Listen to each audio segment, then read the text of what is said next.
বাঘের মতো এক প্রাণীর মৃতদেহ উদ্ধার বামনগাছিতে।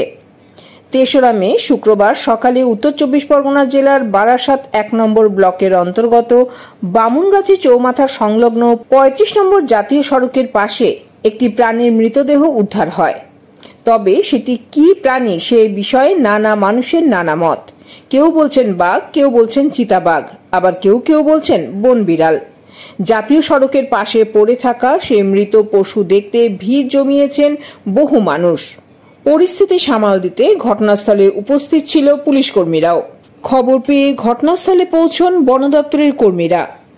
মৃত প্রাণী সম্পর্কে পশুপ্রেমী সন্দীপ মল্লিক জানিয়েছেন, একে বলা হয় বাগরোল বা ইংলিশ নাম আছে ফিশিং ক্যাট। এরা প্রচন্ড মাছ খেতে ভালোবাসে। মনে হবে হয়তো এখানে চলে এসেছিল, রাস্তায় অ্যাক্সিডেন্ট হয়েছে, হয়ে মারা গেছে। এটা এই এরিয়ায় কি এই প্রাণীটা দেখা সম্ভব? হ্যাঁ, খুবই আগে দেখা যেত, মানে এখন খুব কমে গেছে। লোকে বাঘ ভেবে একে মেরে ফেলছে, বা এখনো প্রচুর লোকে একে বাঘ ভাবে, কারণ গায়ের দাগটা দেখে বা এর সাইজটা অনেকে ভাবে বাঘের বাচ্চা, কিন্তু এটি বাঘ নয়, এটা হচ্ছে আমাদের রাজ্য পশু।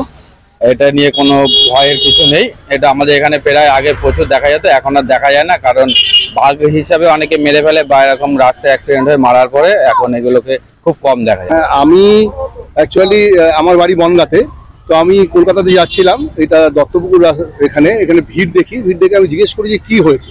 তো একজন আমাকে বলে চিতাবাঘের বাচ্চা পাওয়া গেছে। তো আমি তখনই বুঝতে পেরেছিলাম যে কিছু একটা অন্য ব্যাপার। তো আমি সঙ্গে সঙ্গে আমার গাড়ি সাইড করে আমি এখানে আসি, এসে দেখি এটা একটা ফিশিং ক্যাট, একদম ম্যাচিওর একটা ফিশিং ক্যাট, যেটা রোড অ্যাক্সিডেন্টে মারা গেছে। তো এটা দেখে আমি বুঝতে পারার কারণ হলো, আমরা লাস্ট ৬-৭ বছর ধরে ফিশিং ক্যাট নিয়ে কাজ করছি বনগাঁ অঞ্চল এবং আরও একটা অঞ্চলে। তো সেইখানে আমাদের কাছেও এরকমই খবর আসে যে চিতাবাঘের বাচ্চা পাওয়া গেছে। তো এই কথাটা শুনেই আমি বুঝতে পেরেছিলাম যে এটা ফিশিং ক্যাট, আমাদের রাজ্য প্রাণী বাগরোল, যেটাই হবে। তো সেখানে এসে দেখলাম যে খুবই দুর্ভাগ্যজনক একটা বিষয় যে ও আমাদের রাস্তা পার হতে গিয়ে মারা গেছে। এই প্রাণীটা আমাদের এখন অনেক শিডিউল 1 এবং একদম কমে গেছে প্রাণীটা। সেই হিসাবেও মানে সেটা একটা বড় ক্ষতির জিনিস যে এরকম তারপরেও একটা অ্যাক্সিডেন্ট হয়ে মারা গেছে। তবে এর সঙ্গে সঙ্গে একটা ভালো জিনিস মনে হলো যে এই চত্বরে যে ফিশিং ক্যাট আছে সেইটা আমাদেরও জানা ছিল না, হয়তো অনেকেরই জানা নেই।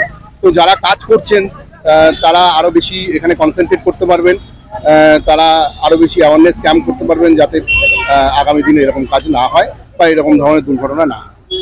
আপনি যেহেতু বলছেন আপনি এই বিষয়গুলোর উপর চর্চা করছেন, এই যে পশুটি মারা গেছে তার আনুমানিক বয়স কি হতে পারে বলে আপনার আন্দাজ? এইটা আমি সঠিক বলতে পারবো না যে আনুমানিক বয়স কি হবে, তবে ম্যাচিওর একটা ফিশিং ক্যাট, এটা যেটা আছে সেটা একটা ম্যাচিওর ফিশিং ক্যাট। বয়সটা তো আমি মানে যেটা জানা যাচ্ছে, এটা ইংরেজি ভাষায় এর নাম ফিশিং ক্যাট এবং বাংলায় বাগরোল বা মেছো বিড়াল। সাধারণত এরা মাছ খায়, আর আপনার যে আমাদের যে চাষের জমি সেখানে যে সাপ, ইঁদুর এগুলোও খায়। তো আর তাছাড়া মাছ খায়, মাছই এদের একটা প্রিয় খাদ্য। এর মৃত্যুর কারণ আপনার মনে হচ্ছে যে কোনো গাড়ি অ্যাক্সিডেন্টেই মারা যেতে পারে? হ্যাঁ, যেটা আমি এখানে লোকের কাছে শুনলাম এবং দেখলাম, ও রক্ত বেরোচ্ছে বিয়ে দিয়ে। তো ওরা সবাই বললেন যে রাস্তা পার হচ্ছিল এবং তারপরে এটা মারা গেছে। সেটা ভোরের দিকেই হবে, কারণ এরা তো দিনের বেলা এদের চলাচল খুবই কম হয়, সন্ধ্যেবেলা এবং ভোর তো ভোরের দিকেই হয়তো মারা গেছে। পশ্চিমবঙ্গের মূলত কোন কোন এরিয়াতে এই বাগরোলকে বেশি দেখা যায় বলে আপনার ধারণা? পশ্চিমবঙ্গে ধরুন যে কোনো ওয়াটার বডি যেখানে আছে, বেশ বড় ওয়াটার বডি, সেখানেই এরা থাকবে। ধরুন সুন্দরবন থেকে শুরু করে আমাদের নর্থ চব্বিশ পরগনা, একদম বনগাঁ থেকে শুরু করে ওদিকে হাওড়াতে প্রচুর জায়গায় পশ্চিমবঙ্গের আছে। কিন্তু যেহেতু শহর প্রতিদিন বাড়ছে, জলাজমি বুঝিয়ে দেওয়া হচ্ছে, তো সেই কারণে আস্তে আস্তে এদেরও যে বাসস্থান সেটা আস্তে আস্তে ছোট হয়ে আসছে। মূলত এরা নদী উপকূলবর্তী এরিয়াতেই থাকে বলে, নদী বা ওয়েটল্যান্ড আর কি, ওয়েটল্যান্ডের আশেপাশে এরা বেশি। আপনার নাম পরিচয়? আমার নাম ধৃতিমান বিশ্বাস, আমি বনগাঁয় আমার বাড়ি। আমি পেশায় ওয়াইল্ড লাইফ ফিল্ম মেকার, আর ফিশিং ক্যাট কনজারভেশনের সঙ্গে কিছুটা যুক্ত আছে।